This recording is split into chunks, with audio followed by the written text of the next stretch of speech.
नमस्कार मंडळी, मी विजया उल्हास गोखले नर्मदा गृहोद्योगमध्ये आपलं स्वागत करते। आज एका नव्या रेसिपी घेऊन तुमच्या समोर आली। आजची रेसिपी आहे आमचूर पावडर करते मी। आज बाजारात गेले आणि मला आंबे मिळाले चांगले। हे रायवळ आंबे आहेत। 4 आंबे घेतले, स्वच्छ धुतले ते आणि ते सोलून त्याचा गर काढून घेतला आणि बाट फक्त त्यातली ठेवली बाकी, आणि तो मिक्सरला फिरवून घेतलं, बारीक एकदम केलं, लगदा केला त्या आंब्यांच्या आणि तो उन्हामध्ये वाळवला।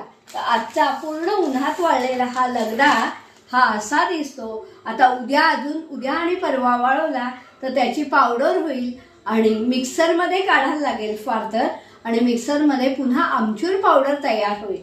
तर हा आंब्याचा लगदा असा मिक्सरला फिरवून वाळवायचा फक्त, आणि मग त्याची पावडर होते ती आमचूर पावडर। धन्यवाद। नर्मदे हर चॅनलला सबस्क्राईब करा, लाईक करा, शेअर करा, आणि तुम्ही कुठून ही रेसिपी पाहताय ते मला नक्की करा। आणि या उन्हाळ्याच्या मोसममध्ये ही आमचूर पावडर नक्की करा। अजून सुद्धा मी आज करणार आहे, आणि अशी आमचूर पावडर वर्षभर टिकते। धन्यवाद।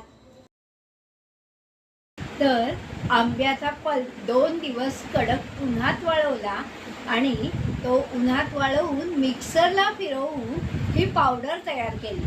ही पावडर म्हणजेच झाली आमचूर पावडर।